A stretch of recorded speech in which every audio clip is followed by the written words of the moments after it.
So, welcome back. It's Hannibal.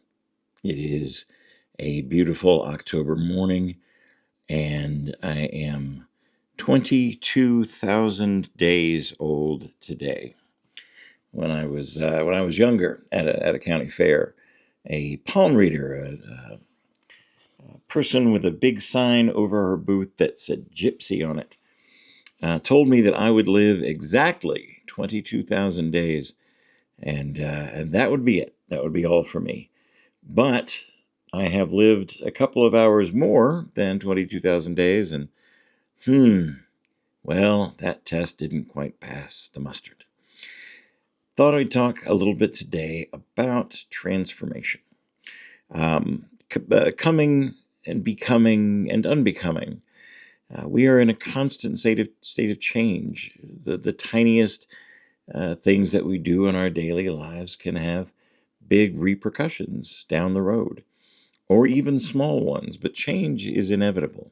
Evolution is inevitable. And as far as being a performer goes, it is crucial. You don't want to stay the exact same level that you first started off with. As your skill increases, as your understanding of your medium and of your art and of the people that you make it for, including yourself, evolves and becomes different. So, what about the transformation? I have notes, by the way. I am not just speaking off the top of my head. And actually, that's a point I'm going to keep going with for just a second. When I step out on stage, my job is to make it look effortless, to make it look like and spontaneous, like it's just coming off the top of my head. But behind that illusion of spontaneity and effortlessness are hundreds and hundreds and thousands of hours of preparation and practice and getting on stage and failing. So I have notes. I made notes about what I wanted to speak about today. Um, Sorry if that breaks an illusion for you. What about the transformation that's happening to me, to the person who is me right now? That's what I'm going to talk about today, becoming and unbecoming. Part 1, the illusion of the finished product. When people meet me, they see the finished product. This is exactly what I was talking about a moment ago. The performer, the speaker, the person who seems to have a confident handle on their path.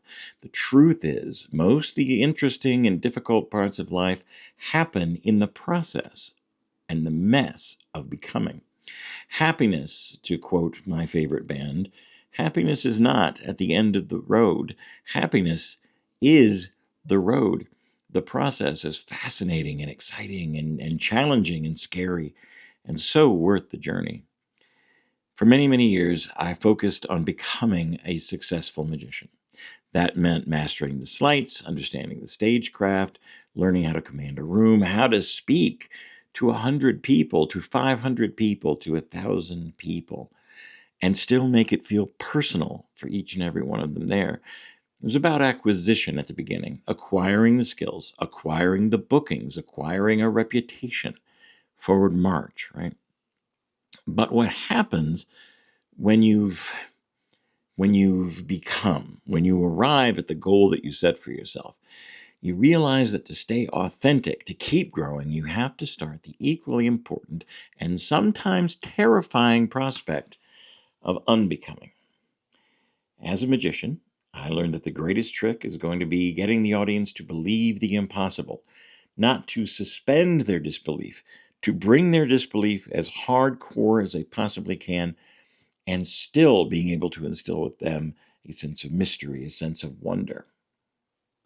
Personally, I had to unlearn some of the tricks I play on myself, like doing a sleight and closing my eyes at the moment that I did the tricky move, because, I don't know, deep in the mental recesses of the dungeon that is my brain, if I don't see the bad move, they may not see the bad move.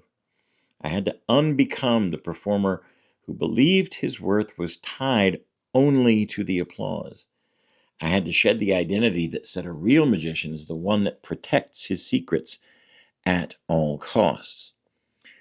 We saw, those of us that watch the news on a semi religious basis, Saw a person who thrives on applause a couple of days ago come out to no applause and went into what I call the performer flop, where you all but beg for the audience to acknowledge you.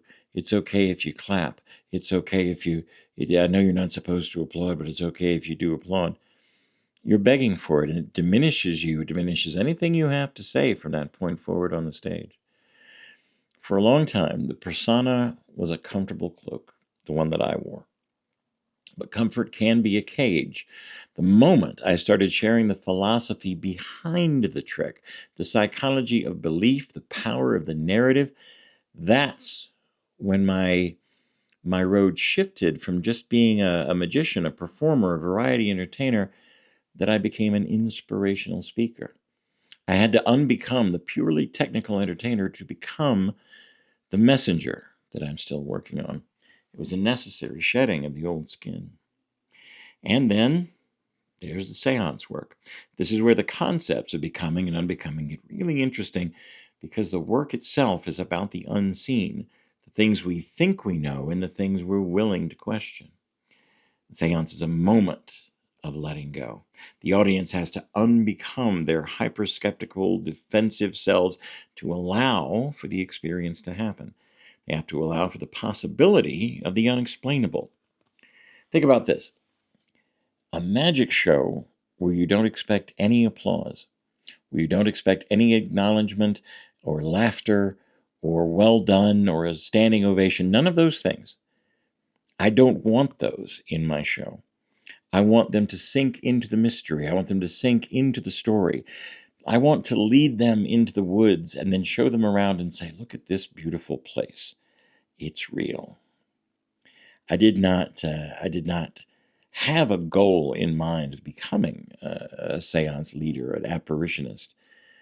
Honestly, someone called and said, can you write a story? And I said, yeah, I can write a story. What do you want the story to say?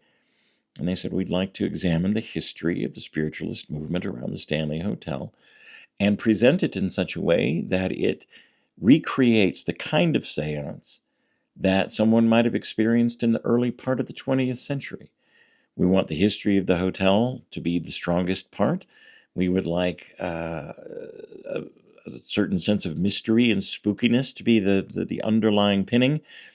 And anything you want to put in, anything that says you as a performer, you're allowed to do that too. That's a tremendous, tremendous box of tools to be handed. So that's what I walked into 13 with. And I have certainly shaped it into something that I'm very, very proud of. Something that reflects the hotel, reflects my employer, and reflects me, as well as turning the mirror back around on the people that are sitting in my seats.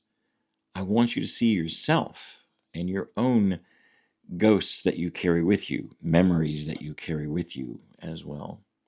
So this is the performer's life across the table. It's not just a straight line to success. It's a constant cyclical process of evolution. I became the master of a skill.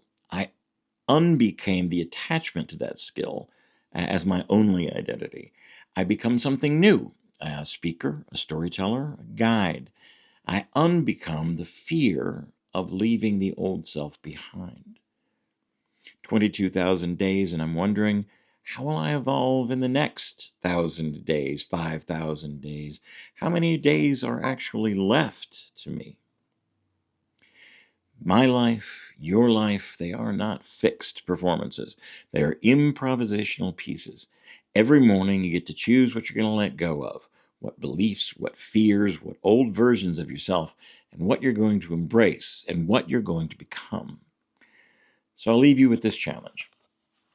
Till the next time we speak, which may be tomorrow, it might be next week.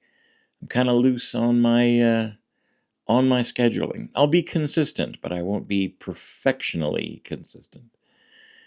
Where in your life are you holding on too tightly to a version of yourself that no longer serves you? What do you need to let go of? What do you need to unbecome today so that the next greater version of yourself can finally start becoming? Think about it. Do you want to be the exact same person you are 5 years from now? Or would you like to travel the road deeper into the woods and see what mysteries and beauties you can understand or explore or simply reveal? And in revealing, revel in. Your potential is unlimited. Feed your imagination. Read some books. I am reading, what am I reading right now? I am reading The Legend of Bagger Vance at the moment. Most of the way through it, but it's got some fascinating spiritualist guides through it. Some interesting points of view, especially if you play golf. It's got a real nice tie-in. Been fascinated by this book, Legend of Bagger Vance by Stephen Pressman. Read my book. I got some interesting stuff to say. All the links and all this stuff will be down in the descriptions and everything else. Meanwhile, thanks for listening. Thanks for being here. I will ponder my own thoughts and evolve my own self a little bit further and keep you posted on the track of my adventure and my journey. I'm Hannibal. I look forward to talking to you again, and I hope there's love where you are.